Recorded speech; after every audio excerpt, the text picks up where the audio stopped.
Marcelo Dias Carcanholo, sou professor de Economia, da Faculdade de Economia da Universidade Federal Fluminense.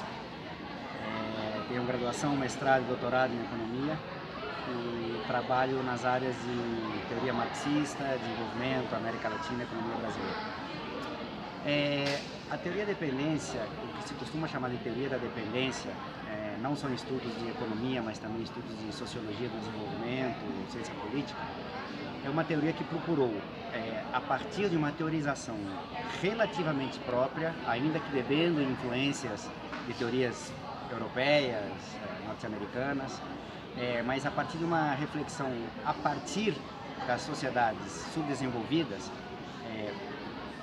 maior parte do tempo na América Latina, mas não só, também na África, na Ásia, em outras regiões tidas como desenvolvidas, uma reflexão a partir com a seguinte pergunta: o que faz com que essas sociedades e essas economias se insiram numa divisão internacional do trabalho, numa lógica de acumulação de capital em escala mundial, com especificidades, com particularidades em relação às economias ditas centrais ou economias imperialistas, dependendo da vertente da teoria da dependência que nós estejamos considerando.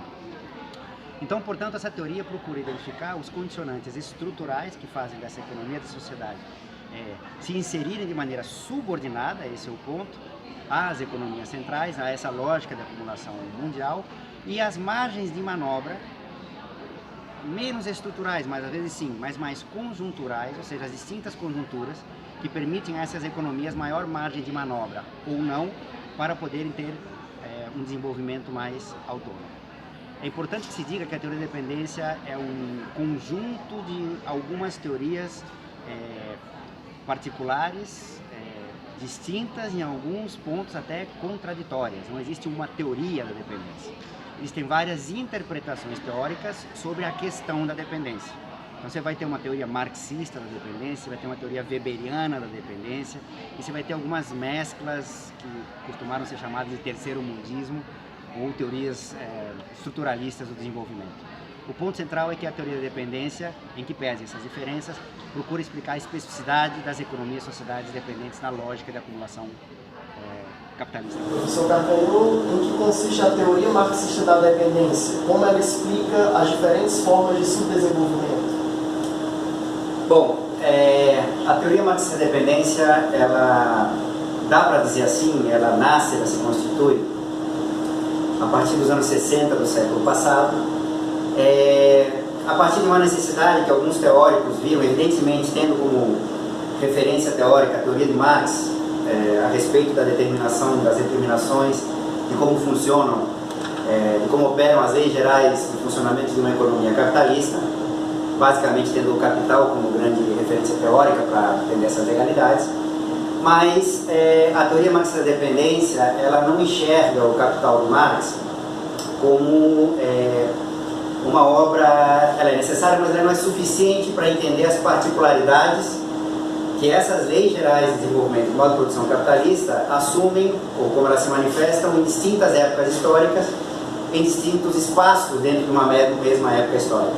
A ideia central aqui é justamente aquela ideia de que em algum momento, em alguma tradição dentro do marxismo, foi chamado de desenvolvimento desigual e combinado, ou seja, a lei do valor, a lei do capital, ela se espraia pela economia mundial, mas ela se manifesta de maneira diferenciada em distintos espaços, em distintos capitais, em distintas regiões. Com base nisso, o que a teoria marxista da dependência tenta fazer é entender quais são as particularidades do desenvolvimento capitalista nessas regiões chamadas até aquele momento de subdesenvolvidas, uma linguagem mais liberal, civilizatória, atrasadas, enfim. Quais são as particularidades desses capitalismos dependentes? Essa teoria marxista da dependência, ela nasce dentro do contexto específico da América Latina e, portanto, ela vai se construir entendendo as particularidades da América Latina. Mas, do ponto de vista mais geral, a teoria marxista da dependência, ela pode, evidentemente, respeitando as particularidades, identificar essas particularidades de distintas regiões, América Latina, Ásia, África, e a gente tem algumas manifestações, algumas interpretações teóricas com base nisso para essas regiões. Mas originariamente ela nasce e se desenvolve, ganha corpo a partir da perspectiva da América Latina. As referências teóricas aqui são muitas, não temos muito tempo para trabalhar isso, mas eu diria de um ponto de vista mais geral, que ela nasce como uma espécie de um complemento às teorias marxistas do imperialismo. Evidentemente tem um longo debate a respeito do que é o liberalismo, de como ele funciona, suas distintas manifestações, mas a ideia central aqui é que se existem nações, se existem economias imperialistas dentro da divisão internacional do trabalho, é porque, o outro lado, a contraface, existem economias que sofrem, entre aspas, as ações dessas economias imperialistas. Trata-se, portanto, de entender, digamos assim, o reverso dialético do que seriam essas economias imperialistas. Portanto, quais são as particularidades das economias dependentes. Grosso modo, no nível mais geral, é a partir daí que nasce a teoria marxista da dependência. Tem uma outra determinação importante, e aí com desdobramentos políticos, que a interpretação mais comum, ortodoxa, digamos assim, do marxismo, é que para que a Revolução Socialista pudesse estourar, as condições objetivas necessárias seriam que o desenvolvimento das forças produtivas fosse a tal ponto desenvolvido que isso provocaria uma contradição com as relações sociais capitalistas de produção e a partir daí a Revolução Socialista se estabeleceria. Qual é a decorrência disso, da interpretação ortodoxa? Que nas economias atrasadas, subdesenvolvidas, não se utilizava a terminologia dependentes nesse momento, requeriam ainda um desenvolvimento maior da economia capitalista, das forças produtivas, para que, aí vem a lógica do etapismo, a Revolução Socialista fosse possível. Essa é a interpretação tradicional ortodoxa. Ela já tinha sido colocada em xeque pela própria história, digamos assim, porque a Revolução Russa aconteceu num país que não tinha nada de desenvolvimento das forças produtivas. Ela estava em xeque pela própria história. Mas, de alguma maneira, essa ideia etapista perpassou até pela forma como o marxismo foi apropriado na própria União Soviética. Mas aí, digamos assim, o novo fato histórico, digamos, coloca em xeque de vez isso, para uma perspectiva marxista desde a América Latina, é a Revolução Cubana. A Revolução Cubana é outro fato histórico que coloca em xeque qualquer tipo de visão etapista. Uma sociedade, sim, capitalista, mas atrasada, pouco desenvolvida, bom, com todas as limitações, contradições que persistem até hoje, umas mais, outras menos, estourou uma Revolução Socialista que conseguiu chegar no poder, com as forças produtivas extremamente atrasadas. Enfim, nesse caldo todo, nos anos 60, surge a necessidade de uma especificação teórica que desse conta dessas particularidades.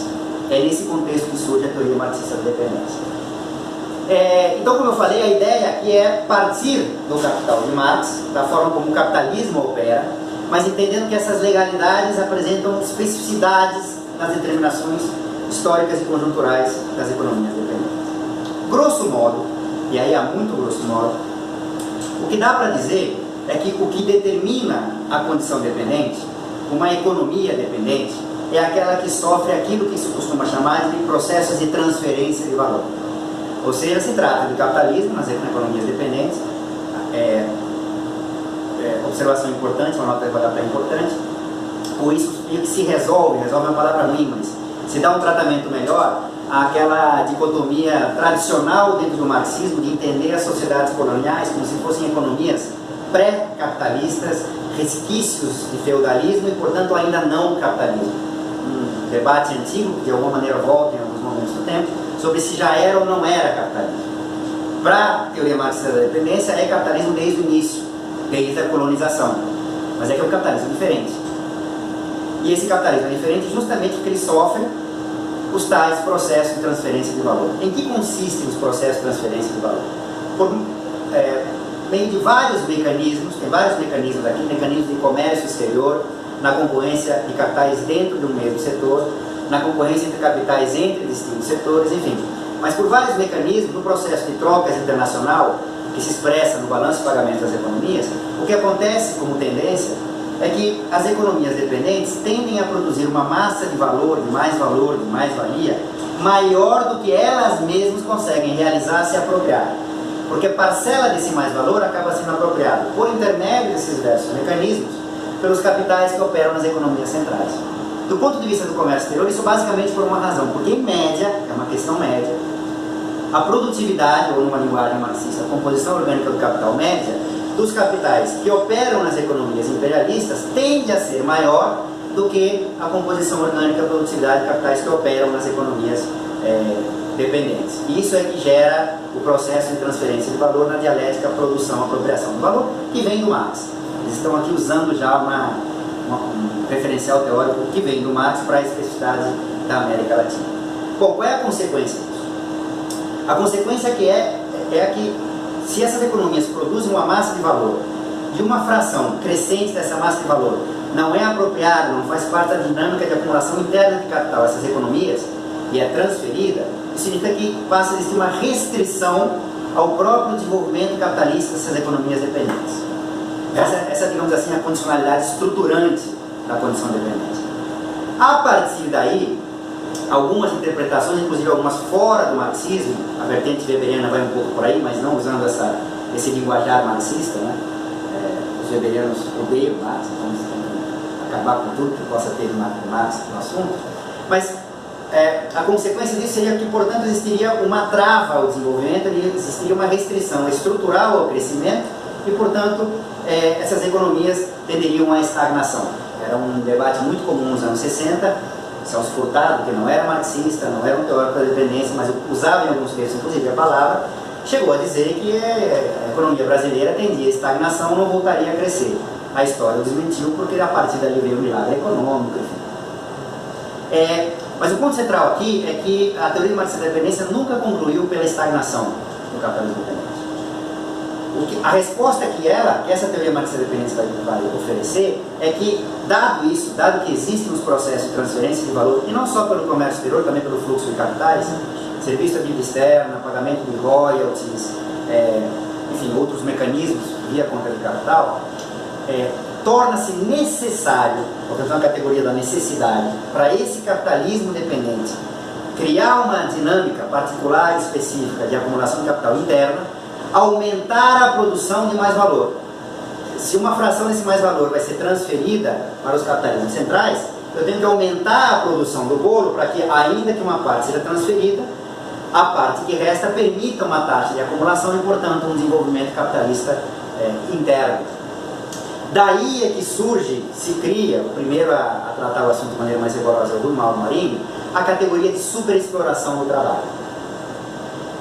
Então, percebam, nesse primeiro recorte aqui, a superexploração do trabalho é uma forma de identificar a necessidade que o capitalismo dependente tem de aumentar a taxa de mais-valia para aumentar a produção de mais valor, para poder gerar uma dinâmica de acumulação interna em que pese o processo de transferência de valor. Aí tem um debate enorme a respeito da categoria, tem várias nuances, está sendo resgatado pelas novas gerações do tema. Eu tenho a interpretação de que se trata de uma categoria importante, mas tem um nome ruim. Por que tem um nome ruim? Porque o nome superexploração do trabalho remete diretamente ao aumento maior, por isso super, exploração do trabalho. E, portanto, o aumento, por simples, da taxa de mais-valia. E o aumento da taxa de mais-valia, quem é marxista sabe, Introdução à Economia Política Zero, é uma característica do capitalismo, esteja ele em economias centrais, em economias dependentes, na época histórica em que estiver, faz parte das suas legalidades. Portanto, não haveria nenhuma particularidade, especificidade do capitalismo dependente no aumento da taxa de mais-valia. Eu considero que, na verdade, foi um nome ruim. Qual o melhor nome? Há um debate sobre isso. Até porque também se chama de superexploração do trabalho, além dessa compensação, digamos assim, dos mecanismos de transferência de valor, as formas específicas com que o capitalismo dependente utiliza para implementar essa compensação. Então também se chama de superexploração do trabalho as distintas formas de pagamento de salário por debaixo do valor da força de trabalho que permitem aquela compensação dos mecanismos do processo de transferência de valor. Então, do meu ponto de vista, se dá o mesmo nome para a categoria conteúdo e para as formas dela. E o nome ainda é ruim. Eu acho que muito da confusão no debate decorre dessa má denominação. Olha eu aqui, querendo dar um pitaco na categoria dos outros. Mas enfim, essa é a ideia. Então a superexploração do trabalho seria uma categoria específica, particular, no sentido que eu tentei explicar aqui, do que seria a condição estrutural de uma economia dependente. E é claro que isso tem desdobramentos. Os desdobramentos são justamente a tendência a aprofundar algo que é característico do capitalismo, esteja onde ele estiver, na época que ele estiver, de concentração de renda e riqueza, aprofundar isso que já é característico do capitalismo, e as consequências sociais desses processos de concentração de renda e riqueza. Então isso, grosso modo, é, digamos assim, a determinação estrutural de uma condição dependente. Eu não poderia terminar a resposta aqui sem mencionar algo que é extremamente fundamental para a teoria marxista da dependência, uns autores mais e outros menos, que a determinação não se restringe à estrutura, para não confundir com uma abordagem estruturalista muito comum na época dos anos 60 e que volta a ser comum nos dias de hoje. Porque os condicionantes conjunturais são importantes também. Ou seja, a dependência tem os determinantes estruturais, mas ela está permeada dialeticamente pelos condicionantes conjunturais. O que são esses condicionantes conjunturais? O que está acontecendo com o capitalismo mundial? Isso é importante porque, dependendo do que estiver acontecendo com o capitalismo mundial, aquelas condições estruturais podem ser aprofundadas ou amenizadas. Via de regra, para ser sintético aqui, poder passar a ideia, determinantes conjunturais dependem muito do cenário externo.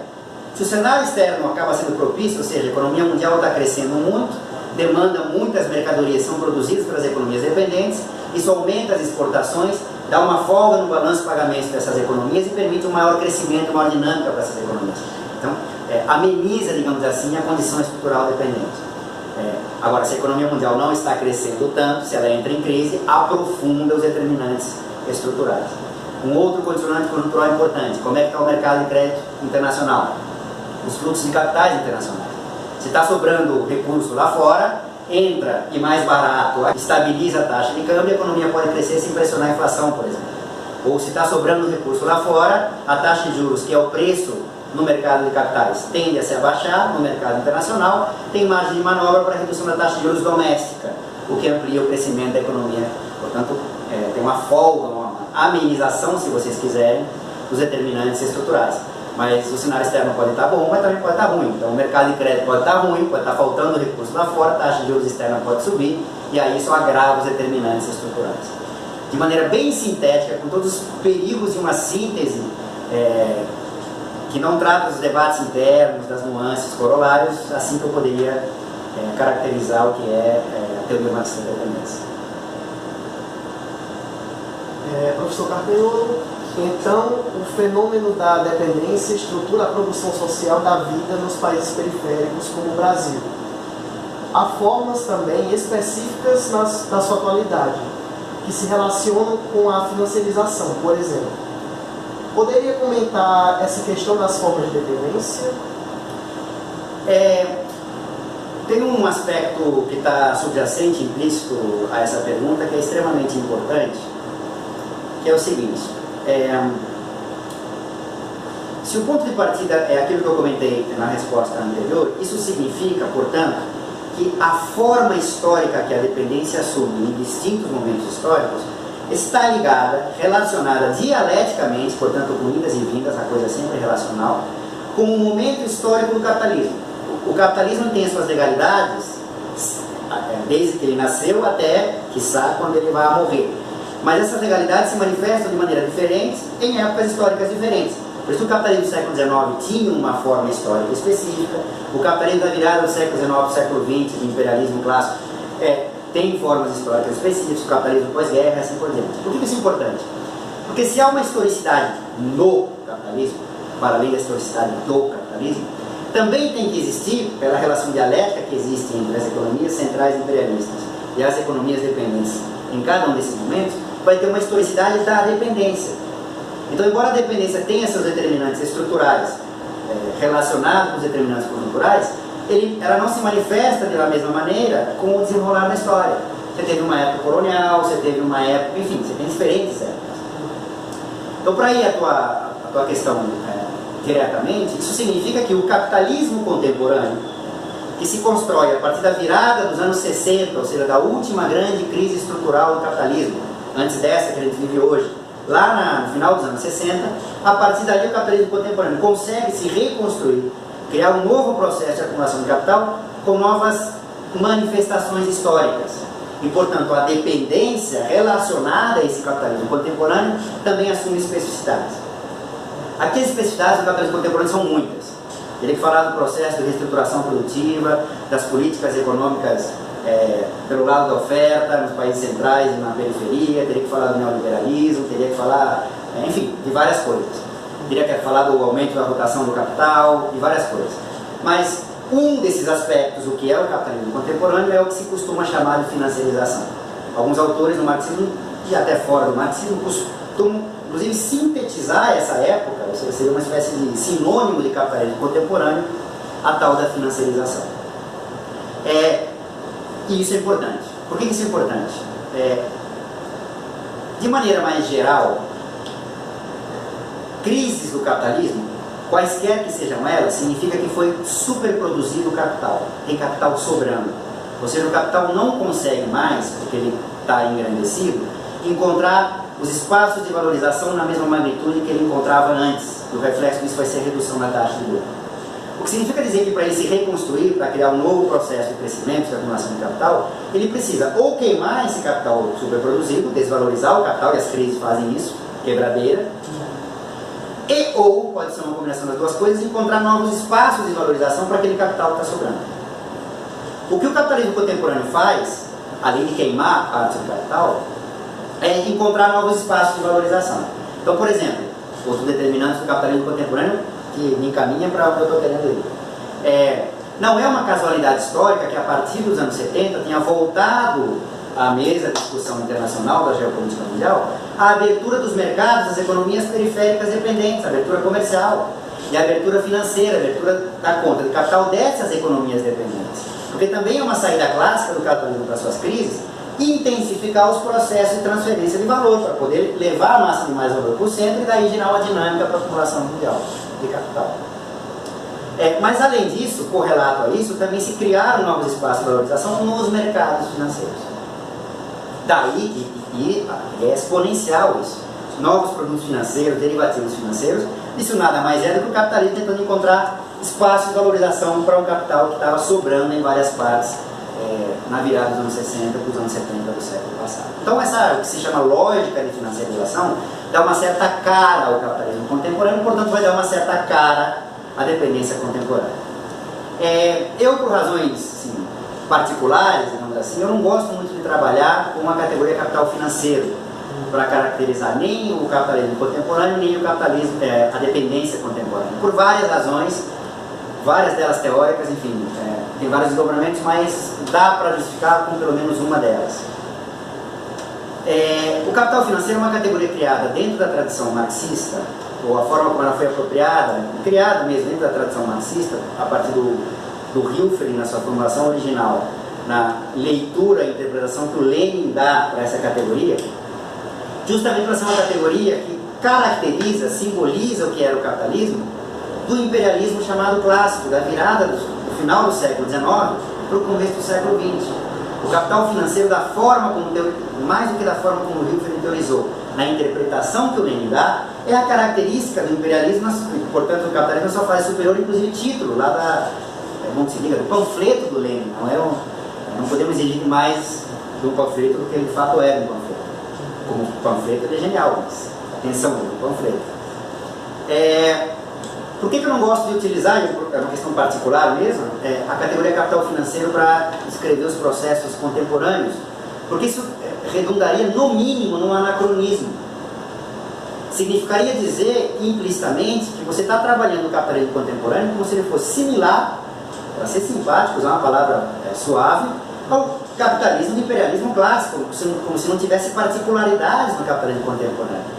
Tem o suficiente para exigir dos teóricos marxistas e dos militantes marxistas, no mínimo, uma requalificação daquela categoria.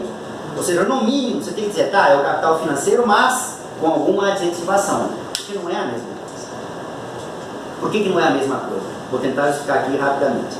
Inclusive para mostrar como eu prefiro uma categoria que já estava lá no Marx, que é do capital financeiro. O capital financeiro tem como base, na sua interpretação tradicional, um capital a juros que nada mais é do que um capital fazendo o que ele faz, comprando meios de produção, força de trabalho, produzindo uma mercadoria distinta, com outro valor de uso valorizada, que encontra no mercado e o D vira D', aquela representação tradicional do Marx. O capital a juros nada mais seria do que um capitalista que tenta implementar essa circulação, essa rotação, mas não é proprietário do dinheiro original, do capital na forma dinheiro original. Mas eu tenho capitalistas que são proprietários de capitais na forma dinheiro, só que não estão, enfim, não querem, decidem não implementar esse processo que gerará um valor que se valoriza. O capitalismo estabelece uma relação social entre esses dois indivíduos, entre esses dois capitalistas, o que o Marx chama de capitalista funcionante e o capitalista proprietário da mercadoria e capital. Essa relação social, como todos, é permeada pela transação de uma mercadoria, a mercadoria capital, sob um preço, que são os juros, de maneira que o proprietário da mercadoria capital empresta o capital, o capitalista funcionante, ele implementa o processo e depois os dois vão dividir o resultado do mais-valor da mais-valia. Um fica com o lucro, o outro fica com os juros. Isso é capital a juros. Capital fictício é uma coisa diferente. O capital fictício, na verdade, é a criação. Como se eu pegasse um papelzinho e dissesse o seguinte: eu, ao fazer o que eu vou fazer, eu pretendo comprar meios de produção, eu pretendo contratar a força de trabalho, eu pretendo produzir, eu pretendo vender um determinado resultado, mas eu pretendo fazer no futuro, ou seja, eu vou produzir. Mas para produzir eu preciso alavancar, financiar o meu capital para fazer isso. Então eu vou escrever no papel: bom, eu vou fazer tudo isso, mas eu vou, desde hoje, ou seja, eu vou vender hoje o direito de participação no resultado futuro. Então você está vendendo hoje o direito de apropriação sobre um valor que ainda não foi produzido. Você vai ao mercado e vende esse papel, ao preço do mercado desse papel. Você consegue vender esse papel ao preço do mercado e, com base nesse dinheiro resultante da venda desse papel, você constitui o teu capital que vai conseguir implementar aquele processo produtivo. Perceba, uma lógica foi invertida. Se no capital a juros você produz para depois dividir na apropriação o resultado do valor produzido, no capital fictício, o papel nada mais é do capital fictício, você está, a partir de uma expectativa de apropriação, criando as condições para a produção. Se inverteu a lógica. Isso é capital fictício, o último, e é assim que o capitalismo contemporâneo se reconstrói a partir dos anos 70. Essa lógica invade o mundo. O capitalismo contemporâneo, a lógica da valorização fictícia, invadiu o mundo, todas as economias, inclusive a subjetividade dos indivíduos. Não nos esqueçamos da propaganda do Santander, que depois da reforma trabalhista diz que a nova carteira de trabalho era o cartão do Santander. É a lógica do capital fictício na subjetividade. Isso é real, não é uma mentira, é assim mesmo que funciona. Você pode rifar o teu salário, você, classe trabalhadora, pode rifar o teu salário futuro e se tornar proprietário do capital fictício. Crédito consignado, ora, isso está na cotidianidade das pessoas. Mas o que eu quero, com base nisso, mostrar é que a dependência, ou seja, os capitalismos dependentes contemporâneos, também estão permeados pela lógica de valorização do capital fictício. Atenção, aqui tem uma diferença importante. Não podemos confundir com uma visão mais keynesiana, que tende a analisar o capital financeiro como algo aqui, o capital produtivo como algo aqui, separados, portanto com lógicas distintas, que não se conversam, que não formam uma unidade. Ainda tem uma visão moralista nisso, né? Porque o capital financeiro é algo ruim, não produz, não gera emprego, não gera salário, e o capital produtivo, por ser antagônico, sim, é algo bom, porque é antagônico. É quase uma visão pentecostal, vamos dizer assim, do capitalismo. Isso é ruim, o capeta, isso aqui é o bom, temos que adorá-lo. Porque produz, gera emprego, renda, salário e assim por diante. Isso é falso, aliás, isso não é Marx, isso é Keynes. A lógica de valorização fictícia do capital não contamina apenas mercados financeiros, percebam. Eu fiz questão de dar um exemplo de alguém que ia entrar na produção. É claro que isso é necessário, eu posso constituir capital fictício para fazer o que eu quiser. Mas eu já estou dando exemplo de como se constitui a produção nos dias de hoje. A lógica fictícia não está só nos mercados financeiros, está em tudo, inclusive na nossa vida cotidiana. Esse reparo era importante ser feito. A dependência contemporânea tem essa mesma lógica. Então, por exemplo, eu citar um exemplo das repercussões disso. Tem várias repercussões. Mas, por exemplo, por razões que eu acho que ele vai trabalhar em outras perguntas, a superexploração do trabalho, ou seja, a taxa de mais-valia, a taxa de exploração nas economias dependentes, na América Latina, sobretudo, mas em outras áreas também do globo, se intensifica muito a partir dos anos 90 do século passado. Mas muito. Cresceu muito. O que significa dizer que o bolo, o mais-valor, a mais-valia, cresceu muito. Ainda que uma fração crescente desse bolo fosse transferida, existia a possibilidade de uma dinâmica de acumulação de capital interna, ou seja, crescimento interno com alguma dinâmica. Bom, os anos 90, na média das taxas de crescimento da América Latina, foram piores que os anos 80. A CEPAL, a Comissão Econômica para a América Latina, denominou os anos 80 de década perdida, porque não cresceu nada. Bom, se é assim, a década de 90 é mais do que perdida, porque cresceu menos do que na década de 80. Mas aí fica uma pergunta, né? Desde o ponto de vista da teoria marxista da dependência, não do cepalismo. Mas se aumentou a exploração do trabalho e tinha margem para uma dinâmica interna de crescimento, por que não cresceu? Bom, aí tem duas respostas. Uma, transferência de valor. Mas importa mais a segunda. Por causa da lógica de apropriação fictícia do capital. Você não tinha uma dinâmica de acumulação de capital que levasse a apropriação desse mais-valor para mecanismos de uma reprodução, portanto, ampliação daquele mais-valor. Você criava uma dinâmica autossustentada de valorização financeira, e aí não são só mercados financeiros. Desde os anos 90, toda empresa que tinha crescido, que tinha, digamos assim, um DNA, para usar a linguagem do falecido Antônio Emílio de Moraes no Brasil, na produção, fundou banco. E os resultados desses conglomerados, dessas empresas que tinham nascido como capitais produtivos, era dado pelo resultado operacional dos bancos que eles tinham criado. O melhor exemplo disso é a Casas Bahia. Casas Bahia é um banco. Vende camisa, assim, eletrodoméstico, mas o que importa é que vende isso a crédito. Ele tem um banco, você compra e já vai direto para o caixa lá no final da loja, geralmente, que é um banco. Portanto, o capital fictício contaminou inclusive setores produtivos, de comércio, de varejo, todo mundo. Eu não vou nem falar dos fundos de pensão, embora eu poderia também. Portanto, a dinâmica de acumulação de capital dependente fica contaminada por isso. O que significa isso? Que uma fração crescente daquele mais-valor, que poderia dar uma dinâmica de crescimento, é apropriada sob a forma fictícia, não toda, mas grande parte. Por exemplo, muito melhor eu aplicar na dívida pública do governo federal, que tem alta liquidez, eu posso vender a qualquer hora, e tem taxas de retorno garantidas no mínimo a Selic. Estou protegido com alta taxa de remuneração.